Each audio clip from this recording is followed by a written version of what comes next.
Assalamualaikum warahmatullahi wabarakatuh. Alhamdulillah, alhamdulillahirabbil alamin. Wassalatu wassalamu ala asrafil anbiya'i wal mursalin sayyidina wa maulana Muhammadin wa ala alihi wa sahbihi ajmain. Amma ba'd. Yang kami hormati Ibu Kepala Sekolah SMA Negeri 4 Bojonegoro, yang kami hormati Bapak dan Ibu Guru serta staf TU SMA Negeri 4 Bojonegoro, dan teman-temanku sekalian yang berbahagia.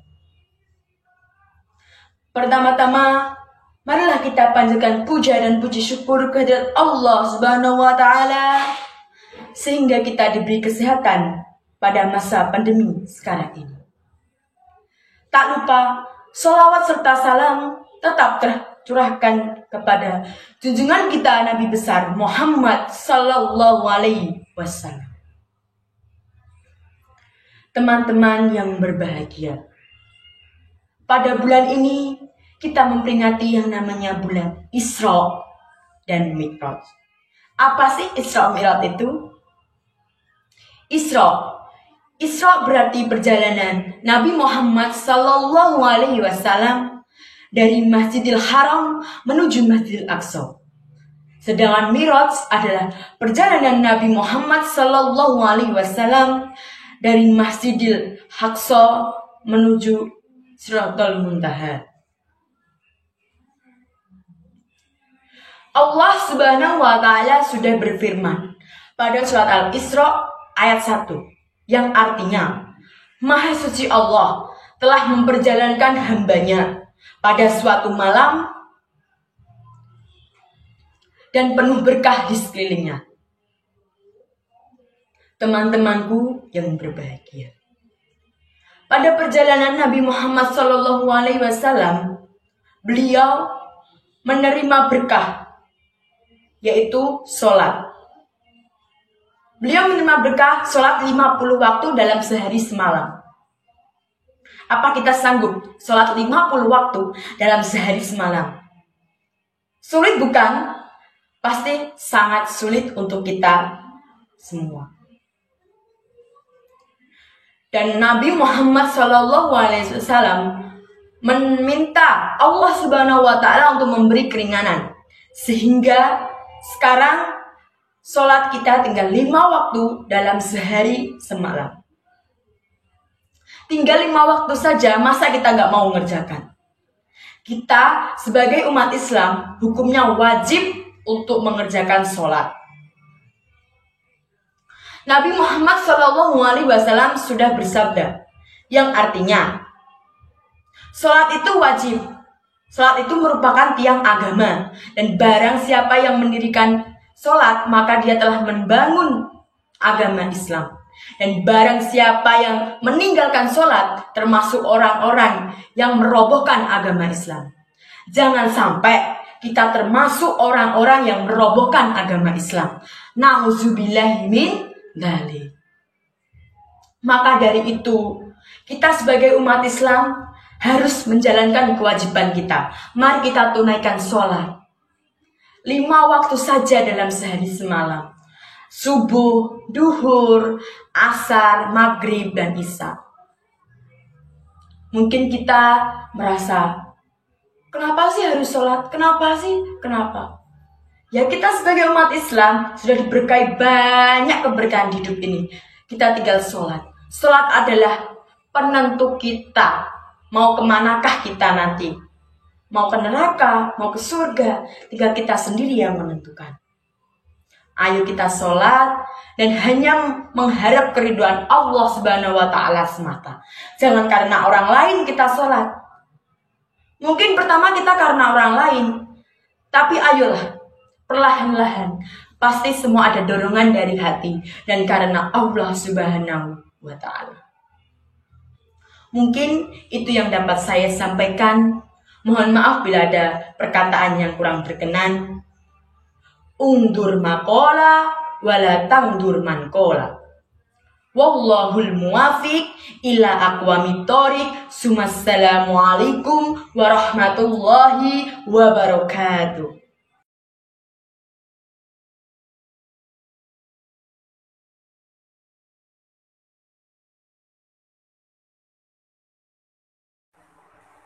Assalamualaikum warahmatullahi wabarakatuh.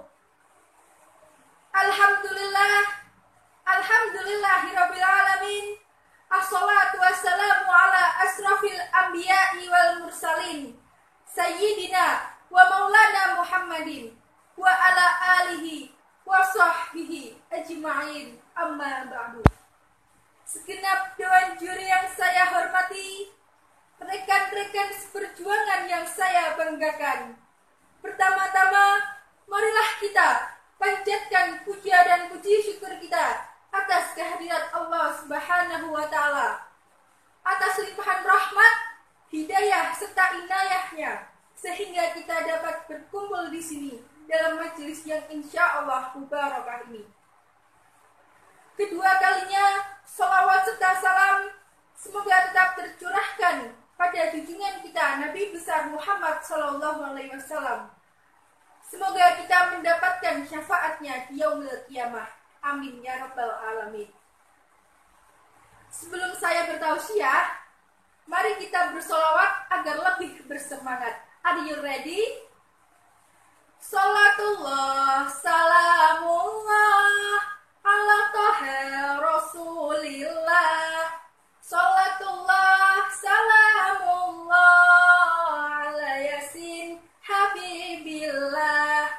Mari kita bersolawat agar kita dapat syafaat dari Rasulullah Muhammad, idola kita, pemimpin umat. Kami siswa soleh-solehah, rajin ngaji juga ibadah, agar kita jadi manfaat, bahagia dunia akhirat. Ketiga kalinya saya berdiri di sini ingin menyampaikan sebuah tausiah dengan judul Isra Mi'raj Nabi besar Muhammad SAW. Isra secara istilah adalah perjalanan Nabi Muhammad dari Masjidil Haram ke Masjidil Aqsa. Sedangkan Mi'raj adalah perjalanan Nabi Muhammad dari Masjidil Aqsa ke Sidratul Muntaha dengan mengendarai kendaraan buruk yang ditemani oleh malaikat Jibril. Betul nggak teman-teman? Betul. Hadirin yang dirahmati Allah, Isra Mi'raj merupakan salah satu mukjizat yang diberikan Allah kepada Nabi Muhammad. Tujuannya adalah untuk memperlihatkan tanda-tanda kebesaran Allah Subhanahu wa Ta'ala. Sesuai dengan firman Allah dalam Al-Quran surat Al-Isra ayat 1. Subhanalladzi asra bi 'abdihi lailan minal masjidil harami ilal masjidil aqsa barakna haulahu linuriyahu min ayatina innahu huwas samiul basir. Tujuan Allah menghadiahkan Isra Mi'raj kepada Nabi Muhammad adalah untuk menghibur beliau. Karena pada saat itu tahun 11 kenabian beliau dilanda kesedihan yang amat besar. Karena pada saat itu beliau ditinggal wafat oleh istrinya yang bernama Khadijah dan pamannya yang bernama Abu Thalib. Dan pada saat itu pula beliau mendapat banyak sekali cacian, hinaan, bahkan siksaan dari kaum Quraisy yang menentangnya dalam berdakwah. Teman-teman yang saya banggakan, Rasulullah mempunyai akhlak yang mulia. Meskipun beliau dimusuhi oleh kaum kafir Quraisy, namun beliau tetap baik hati dan bersabar pada mereka.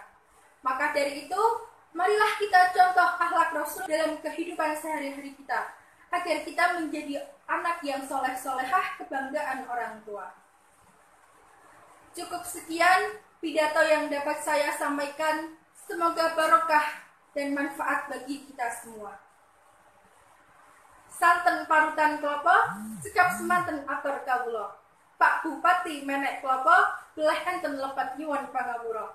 Akhirul kalam wal afu minkum. Assalamualaikum warahmatullahi wabarakatuh.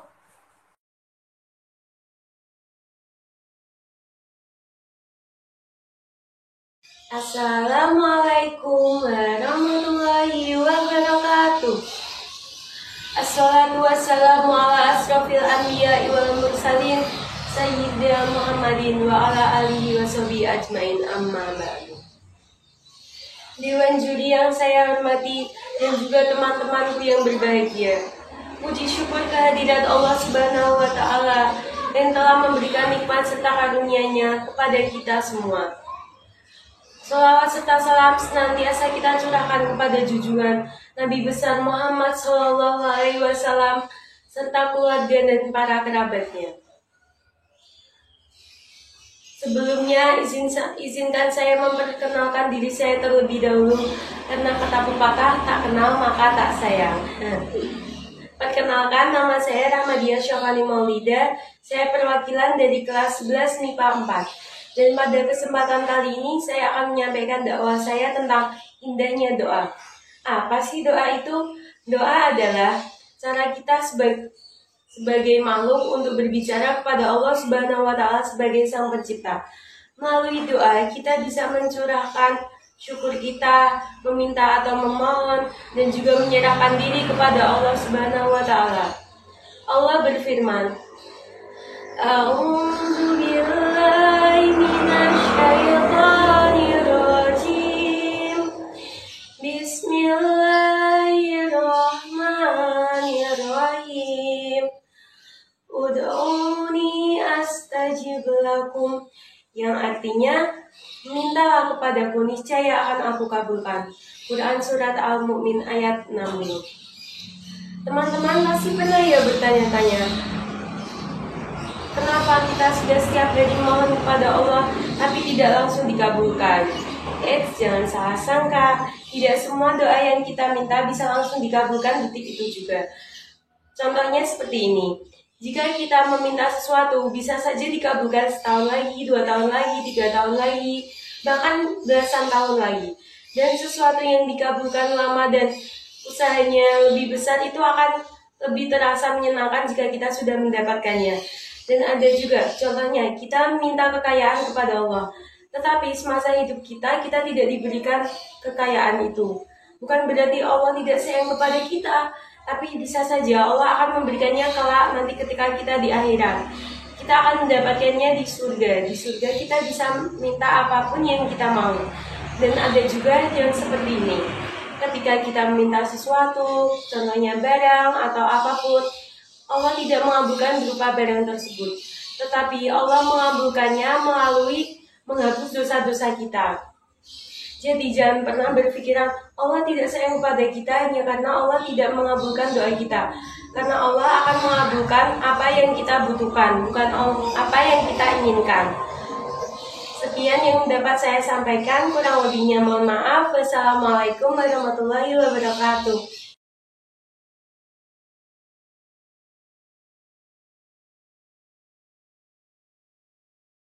Assalamualaikum warahmatullahi wabarakatuh. Alhamdulillah, alhamdulillah, alhamdulillah, yashhadu an la ilaha illallah wa asyhadu anna sayyidina Muhammadan Rasulullah. Allahumma sholli ala sayyidina Muhammad wa ala alihi wa azwajihi ajmain, amma ba'd. Puja dan puji syukur kita panjatkan kehadirat Allah Subhanahu wa Ta'ala. Karena rahmatnya kita dapat berkumpul di sini walaupun secara virtual untuk memperingati Isra dan Mi'raj Nabi Muhammad Sallallahu Alaihi Wasallam. Semoga keadaan dapat kembali normal dan kita dapat beraktivitas seperti biasa. Amin, Allahumma amin. Salatullah, salamullah ala toha rasulillah. Salatullah, salamullah ala yasin habibillah. Salawat serta salam kita haturkan kepada junjungan Nabi besar kita Nabi Muhammad Sallallahu Alaihi Wasallam. Semoga kita tergolong umatnya yang senantiasa mencontoh keteladanaNnya. Amin. Allahumma amin. Teman-teman muslimin dan muslimat yang berbahagia, izinkan saya, Hanifah Syatunisa, untuk memberikan dakwah agama Islam yang bertemakan Isra dan Miraj Nabi Muhammad SAW 1442 Hijriah. Teman-teman muslimin dan muslimat yang berbahagia, Isra adalah perjalanan Nabi Muhammad SAW dari Masjidil Haram ke Masjidil Aqsa, dan Miraj adalah perjalanan Nabi Muhammad SAW dari Masjidil Aqsa ke Sidratul Muntaha. Peristiwa Isra dan Miraj ini hanya ditempuh Nabi dalam waktu 1 malam saja menggunakan buraq. Tentu saja ini tidak dapat kita logika, bukan? Namun, kita sebagai umat muslim sangat wajib untuk mempercayainya. Sebagaimana firman Allah dalam Quran surat Al-Isra ayat 1 yang berbunyi, Subhanalladzi asra bi 'abdihi lailan minal masjidil harami ilal masjidil aqsa alladzi barakna haulahu linuriyahu min ayatina innahu was-sami'ul basir. Maha suci Allah yang telah memperjalankan hambanya dari Masjidil Haram ke Masjidil Aqsa, yang kami berkati sekelilingnya agar kami dapat menunjukkan tanda-tanda kebesaran kami kepadanya. Sesungguhnya Allah Maha mendengar lagi Maha melihat. Teman-teman muslimin dan muslimat yang berbahagia, Nabi Muhammad SAW saat perjalanan Isra Miraj ini bertemu dengan para nabi terdahulunya. Seperti pada di langit pertama beliau bertemu dengan Nabi Adam alaihissalam, dan di langit ketujuh beliau bertemu dengan Nabi Ibrahim alaihissalam. Nabi Ibrahim alaihissalam juga menemani beliau dalam menghadap Allah di Sidratul Muntaha. Yang namanya perjalanan pasti membawa oleh-oleh, bukan? Begitu juga dengan Nabi Muhammad SAW. Pada saat turun dari Sidratul Muntaha, beliau membawa oleh-oleh bahwa perintah 50 waktu sholat dalam 1 hari. Tentu hal itu sangat susah untuk kita lakukan, bukan sekarang? Pada saat Nabi ingin turun ke bumi, beliau bertemu dengan Nabi Musa alaihissalam di langit ke-6. Nabi Musa menyarankan Nabi Muhammad SAW untuk kembali ke Sidratul Muntaha dan meminta keringanan kepada Allah Subhanahu wa Ta'ala. Lalu Nabi Muhammad SAW menerima saran tersebut dan kembali ke Sidratul Muntaha. Hal itu terus berulang hingga sholat 50 waktu dalam 1 hari tersebut diringankan menjadi 5 waktu dalam 1 hari. Hal ini adalah sholat yang biasa kita lakukan setiap hari. Teman muslimin dan muslimat yang berbahagia, apakah kita sebagai umat muslim tidak malu? Sholat yang awalnya 50 waktu dalam waktu 1 hari menjadi 5 waktu saja dalam waktu 1 hari, tetapi kita masih telat mengerjakannya atau bahkan kita tidak mengerjakannya. Tentu kita sangat malu, bukan? Maka dari itu, ayo mulai sekarang kita benahi sholat kita. Kita tambah takwa kita kepada Allah. Karena Allah berjanji, barang siapa yang menjaga 5 waktu sholatnya, maka akan diberi hadiah surga. Merugilah kita jika semasa hidup kita masih tidak pernah membenahi sholat kita. Cukup sekian dari saya. Mohon maaf apabila saya sangat banyak kekurangan. Ihdinas siratal mustaqim. Wassalamualaikum warahmatullahi wabarakatuh.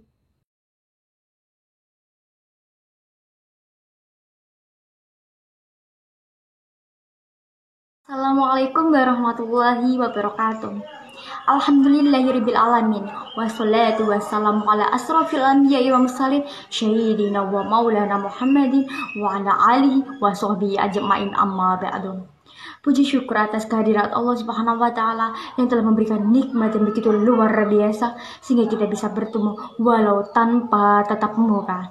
Salawat serta salam senantiasa kita aturkan kepada baginda Nabi Muhammad SAW. Semoga kita selalu menjadi umatnya sampai yaumul akhir. Sahabat dai yang dirahmati Allah Subhanahu wa Ta'ala, Al-Quran, Al-Quran adalah nur atau cahaya yang jika kita membacanya, menghafalkannya, mengamalkannya, insya Allah akan ada cahaya di dalam hati kita. Segala sesuatu yang kita korbankan untuk Al-Quran, segala waktu yang kita korbankan demi Al-Quran, insya Allah Allah akan membalasnya dengan kesuksesan. Amin ya Rabbal alamin. Sahabat dai yang berbahagia, ada 2 perkara yang akan menolong kita di akhirat kelak. Apa itu? Yang pertama adalah Al-Quran, dan yang kedua adalah amalan-amalan mulia yang kita kerjakan seperti puasa. sholat, bersedekah, berhaji, dan masih banyak yang lainnya. Dalam surat Al-A'raf, Allah telah berfirman, A'udzu billahi minasyaitonir rajim. Bismillahirrahmanirrahim. Walaqad ji'nahum bikitabin faqsilnahu 'alaihim hudaw wa rahmatan liqaumin yu'minun. Allah, dan sesungguhnya kami telah menurunkan kitab Al-Quran kepada mereka yang telah kami isi dengan petunjuk-petunjuk atas dasarnya, yang menjadikannya mereka petunjuk bagi orang-orang beriman. Sahabat dai, hal ini menunjukkan bahwa Al-Quran akan benar-benar menolong kita di akhirat nanti, akan menjadi petunjuk-petunjuk bagi orang-orang beriman. Tapi masih ada yang malas-malasan baca Al-Quran, masih ada yang enggan membaca Al-Quran. Ada 4 cara agar kita lebih dekat lagi dengan Al-Quran. Yaitu yang pertama adalah dengan cara keterpaksaan. Jika kita terpaksa membaca Al-Quran setiap harinya, paksakanlah dalam kondisi apapun untuk membaca Al-Quran. Dan yang kedua adalah kebiasaan. Jika kita terpaksa membaca Al-Quran setiap harinya, insya Allah kita akan terbiasa membaca Al-Quran. Dan yang ketiga adalah kebutuhan. Jika kita senang membaca Al-Quran, kita akan merasa butuh Al-Quran setiap harinya, dan membaca Al-Quran adalah menjadi kebutuhan kita setiap harinya. Dan yang keempat adalah kenikmatan. Al-Quran akan menjadikan kita candu terhadapnya, dan Al-Quran akan memberikan nikmat yang luar biasa jika kita dekat dengannya. Dan jika kita jauh darinya, kita akan merasa hampa, kita akan merasa sendiri, dan kita akan merasa sedih jika jauh darinya. Sahabat dai, mukjizat Al-Quran adalah kita tidak bisa merubah isi Al-Quran, melainkan Al-Quran akan merubah isi hidup kita menjadi lebih baik tentunya. Sahabat dai yang dimuliakan Allah Subhanahu wa Ta'ala, mudah-mudahan semakin kita dekat dengan Al-Quran, Al-Quran akan semakin baik kepada kita dan akan memberikan dampak positif kepada kita. Mudah-mudahan hati kita selalu diteguhkan agar kita selalu dekat dengan Al-Quran. Amin, amin, ya rabbal alamin. Pergi ke pasar, beli ikan, di tengah jalan tersangkut kawat. Hanya itu yang dapat saya sampaikan. Semoga bermanfaat. Wabillahi taufiq wal hidayah. Wassalamualaikum warahmatullahi wabarakatuh.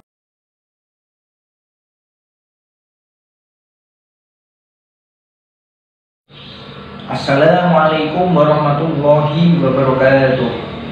Alhamdulillah. Alhamdulillahilladzi hadana bil wahidiyati fi qatina rabbina. Alhamdulillah sholatu wassalam alaika wal alika ayya khairul anam. Rabbun karim wa antatul khalqil adim. Fasfalana indal karim. Ya ayyuhal qawsu salamullah alaika rabbini bi idnillah. Wanzur ilayya sayyidi binatroh musilatil hadratil aliyah, amma ba'du. Pertama-tama, marilah kita ucapkan syukur kepada Allah Subhanahu wa Ta'ala yang telah melimpahkan rahmat serta taufik hidayahnya. Tak lupa juga sholawat serta salam kita haturkan kepada junjungan besar Nabi Muhammad Sallallahu Alaihi Wasallam. Yang saya hormati Ibu Kepala Sekolah beserta staf jajarannya, dan yang saya hormati kepada Dewan Juri. Di sini saya akan menyampaikan materi tentang rukun iman. Tapi sebelum itu, saya akan memperkenalkan diri saya. Nama saya adalah Ito Wayusa Putra, kelas 10 IPA 2. Materi tentang keimanan yang pertama adalah iman kepada Allah Subhanahu wa Ta'ala. Iman kepada Allah Subhanahu wa Ta'ala berarti kita yakin dan percaya bahwa Allah Subhanahu wa Ta'ala adalah Tuhan yang berhak disembah, pencipta alam semesta. Yang kedua adalah beriman kepada Rasul. Beriman kepada Rasul, bahwa kita percaya bahwa Nabi dan Rasul adalah utusan dari Allah Subhanahu wa Ta'ala untuk mengantar umat menuju jalan kebenaran. Yang ketiga adalah beriman kepada malaikat-malaikat Allah. Beriman kepada malaikat-malaikat Allah berarti kita yakin bahwa malaikat-malaikat Allah diutus untuk tugasnya masing-masing. Seperti halnya malaikat Jibril ditugaskan untuk memberikan atau menyampaikan wahyu, seperti halnya malaikat Mikail yang ditugaskan untuk pengatur rezeki. Selanjutnya adalah beriman kepada kitab-kitab Allah. Beriman kepada kitab-kitab Allah, bahwasanya kita yakin bahwa kitab-kitab tersebut asalnya dari Allah Subhanahu wa Ta'ala. Kemudian beriman kepada hari akhir atau hari kiamat. Beriman kepada hari kiamat, bahwasanya kita yakin bahwa hari kiamat akan datang. Kemudian adalah beriman kepada takdir. Takdir ada dua, yaitu takdir mubrom dan takdir mu'alaq. Takdir mubrom adalah takdir yang tidak bisa diubah, atau takdir yang telah ditentukan oleh Allah Subhanahu wa Ta'ala. Dan takdir mu'alaq adalah takdir yang bisa diubah, asalkan manusia mau mengubahnya, seperti kecerdasan, kepandaian, dan lain sebagainya. Marilah kita tutup dakwah ini dengan bacaan doa. Bismillahirrahmanirrahim. Allahumma kama anta alu, sholli wa sallim wa barik ala sayyidina wa maulana wa syafi'ina wa habibina wa qurrati a'yunina Muhammadin sallallahu alaihi wasallam kama wa ahlu. Nas'aluka Allahumma bihaqqihi an qara'u jadi baribadah hatta la nara wa la nasma'a wa la najida wa la nukhisa wa la nataharraka wa la naskuna illa biha wa tarzuqana tamama firdaika ya Allah wa tamama mahabbatika ya Allah wa tamama ridwanika ya Allah wa sholli wa sallim wa barik alaihi wa ala alihi wa sahbihi adada ma ahata bi muka wa sul kitabuk bi rahmatika ya arhamar rahimin walhamdulillahirabbil alamin. Wassalamualaikum warahmatullahi wabarakatuh.